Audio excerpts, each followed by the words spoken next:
त्र्यंबकं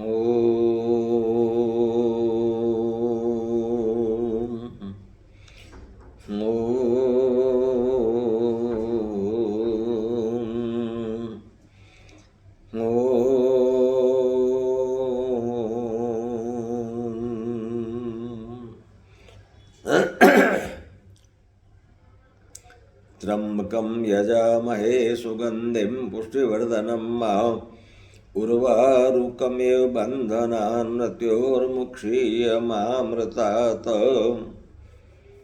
ध्याये नित्यं महेशं रजतीर्मं चारुचन्द्रावतंसं रत्नाकल्पोज्ज्वलाङ्गं परशुर्वदावेदिहस्तं प्रसन्नं पद्मासेनं समन्ताश्रुतमुतगणे व्याघ्रकेतिं वसानं विश्वाद्यं विश्ववन्द्यं निखिलभयहरं पंचवक्त्रं त्रिनेत्रं ध्यायामि चिन्तयामि समर्पयामि।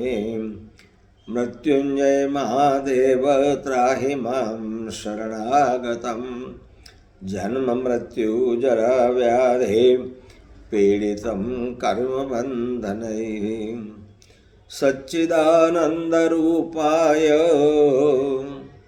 विश्वोत्पत्त्यादिहेतवे तापत्रय विनाशाय श्रीकृष्णाय वयं नमः। नमः शिवाय सांबाय हरये परमात्मने नमः। प्रणतक्लेशनाशाय योगिनां पतये नमः।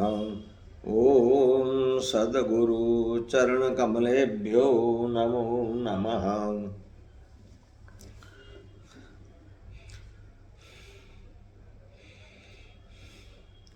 अनंत कोटि ब्रह्मांड नायक स्वयंभू भगवान श्री गौतमेश्वर महादेव जी के चरणों में कोटि कोटि वंदन एवं 12 ज्योतिर्लिंगों में से एक राजराजेश्वर स्वयंभू श्री त्र्यंबकेश्वर बापा के चरणों में कोटि कोटि प्रणाम। प्रातः स्मरणीय अर्चनीय वंदनीय ब्रह्मलीन पूज्यपाद गुरुदेव के चरणों में कोटि कोटि वंदन एवं प्रातः स्मरणीय अर्चनीय वंदनीय समस्त आचार्य भगवान के चरणों में कोटि कोटि वंदन एवं तपापूत क्षोत्रिय ब्रह्मनिष्ठ परिवाजकाचार्य अनंत विभूषित परम प्रेमास्पद संत वृंद के चरणों में कोटि कोटि प्रणाम स ओम नमो नारायणाय। आत्मस्वरूप भक्तजनों, भक्तिवती माताओं, युवान दोस्तों, प्यारे बच्चों, आप सब के हृदय में विराजमान भगवान गौतमेश्वर एवं भगवान त्र्यंबकेश्वर को मेरा कोटि कोटि प्रणाम। जीवन में देखा जाए तो 2 प्रकार के प्रवाह बहते हैं। एक प्रवाह का नाम है सकारात्मकता, अंग्रेजी में उसको पॉजिटिव बोलते हैं, पॉजिटिव, और एक को बोलते हैं नकारात्मकता, नेगेटिव। तो ज़्यादातर हम लोगों नेगेटिविटी में जीते हैं, नकारात्मकता में ही हम जीते हैं। नहीं ये करने से ये खराब हो जाएगा, ये करने से वो हो जाएगा, वहाँ जाने से हम गिर जाएंगे, नहीं इतनी सीढ़ी हम नहीं चढ़ सकेंगे। अरे पहले से थोड़ी हिम्मत तो करो। नहीं अभी इतनी भीड़ में हम दर्शन के लिए नहीं जाएंगे। अरे क्या नहीं जाएंगे, सब लोग जा रहे हैं।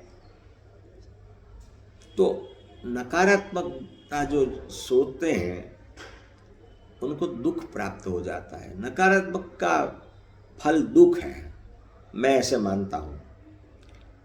और सकारात्मक का परिणाम है सुख। हर बात में डर लगता है, कईयों को डर लगता है हर बात में। कोई भी काम करेंगे, अरे ये व्यापार करे तो नुकसान तो नहीं जाएगा।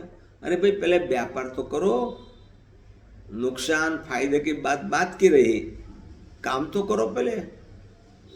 और इसीलिए भगवान श्री कृष्ण ने कहा कर्मण्येवाधिकारस्तु मा फलेषु कदाचन। कर्म करने का अधिकार आपका है, फल का नहीं। फल तो जैसे कर्म किए होंगे उनके हिसाब से, और साथ साथ में आपका प्रारब्ध अंदर मिलेगा और फल आपको मिलेगा। कोई गांव में एक मजदूर आदमी रहता था, झोपड़ी में रहता था। मन के अंदर एक ख्वाहिश थी, मन में एक महेच्छा थी कि मुझे अपना निजी मकान बनाना है। तो जो कमाई करते थे उसी में से पाई पाई बचा के, पैसा पैसा बचा के, कितनी सालों के बाद उसने अपना छोटा सा मकान बना लिया।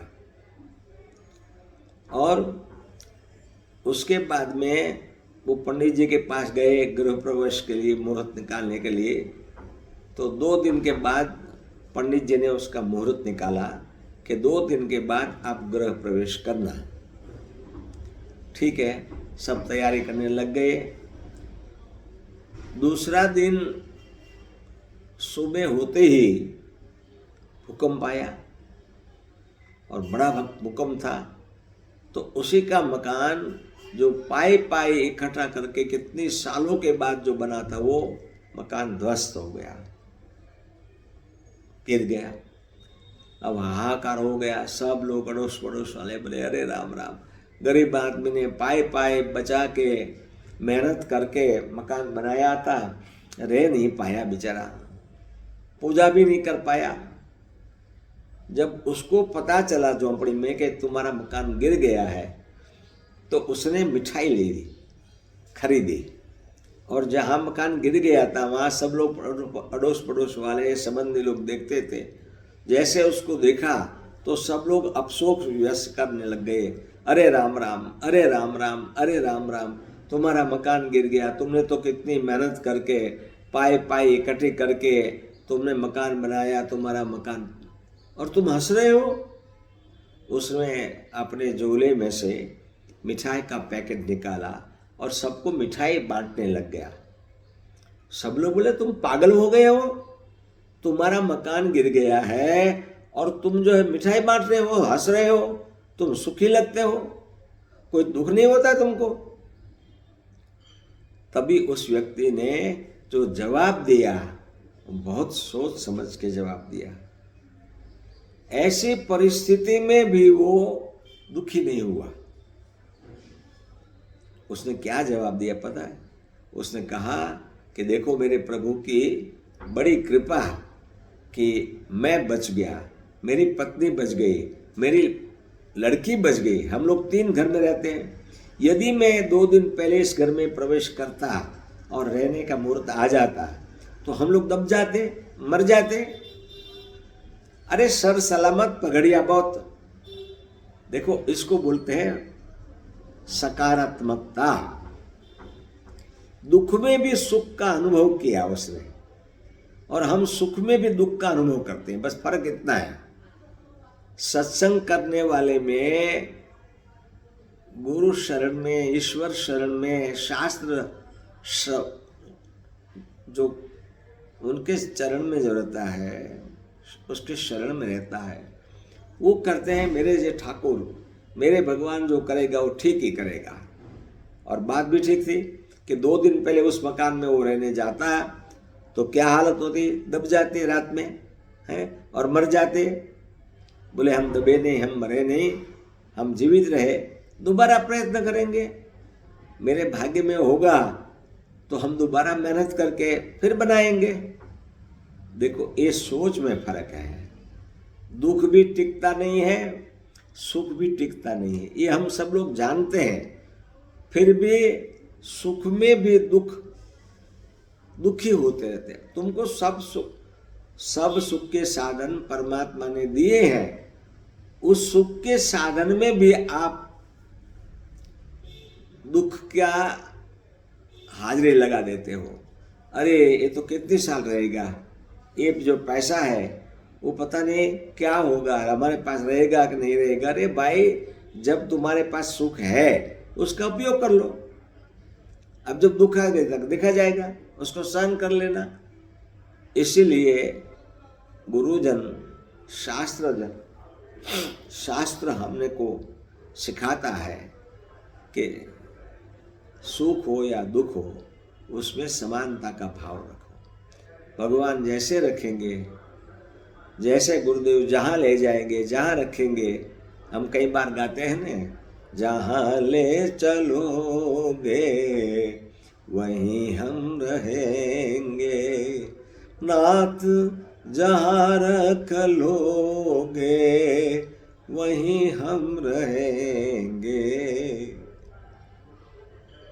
गुरुदेव का जैसे आदेश होगा, भगवान का जैसे आदेश होगा, जैसे हमारे प्रारब्ध का अंजल होगा, वहाँ देखो त्र्यंबकेश्वर में कई साल पहले हम 15-20 दिन अनुष्ठान किया था, रहे थे। अब इतने सालों के बाद 1 महीना रहने का भगवान त्र्यंबकेश्वर ने हुक्म कर दिया, भगवान गौतमेश्वर ने हुक्म कर दिया, गुरुदेव की कृपा हो गई। रोज 2 दफा जल चढ़ता है। अभी भगवान त्र्यंबकेश्वर को जलाभिषेक करके आए। अब 9:30 बजे हमारे परदेशी परिवार के जो भक्त हैं हमारे, मनोज और ओम, वो दोनों आएंगे, 9:30 को ले जाएंगे, दोबारा विधिवत पूजा करेंगे। पुजारी बाल्टी भर के जल देता है, बोले 5 अभिषेक करो आप, कोई आपको मना नहीं। ये भगवत कृपा नहीं। आज मेरे अंदाजा से इतनी बड़ी लाइन थी, हजारों लोग आए हैं, और कल तो 3रा सोमवार है, यहाँ तो बहुत बड़ी भीड़ लगेगी।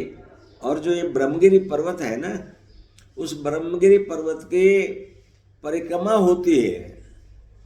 कम से कम कल ट्रस्टी जी संतोष जी बता रहे थे कि कम से कम 3 लाख आदमी होंगे परिक्रमा करने में। लोग परिक्रमा करने आते हैं। ब्रह्मगिरी पर्वत है, वो शिव स्वरूप है, तो उनकी परिक्रमा होती है, परिक्रमा करते हैं। 14 कोष की परिक्रमा है ऐसे बोलते थे, सुनने में आया, हमने किया नहीं है। हमने आधी परिक्रमा गाड़ी से किया था, गौतम ऋषि के आश्रम तक हम गए थे दर्शन के लिए। लेकिन बहुत रमणीय, रास्ते में रमणीय जंगल आता है, झील आता है, नदी आती है, सुंदर सुंदर दृश्य देखने में आता है। तो कहने का भावार्थ ये है कि ये गुरुदेव की कृपा का, भगवान गौतमेश्वर की कृपा का, भगवान त्र्यंबकेश्वर की कृपा का फल है। इसलिए सुख है या दुख है, उसमें समानता रखनी चाहिए, धैर्य रखना चाहिए, और मन से सोचना चाहिए कि भगवान जैसे रखेंगे वैसे हम रहेंगे। प्रभु, जो कुछ सुख आ गया तब भी आपका प्रसाद है, और दुख आ गया तब भी आपका प्रसाद है, ऐसे मान के उनके शरण में रहो, उनके आश्रित बन के रहो, तब दुख की भी असर आप पर नहीं पड़ेगी। यही भावना के साथ में हरि ओम तत्सत, हरि ओम तत्सत, हरि ओम तत्सत।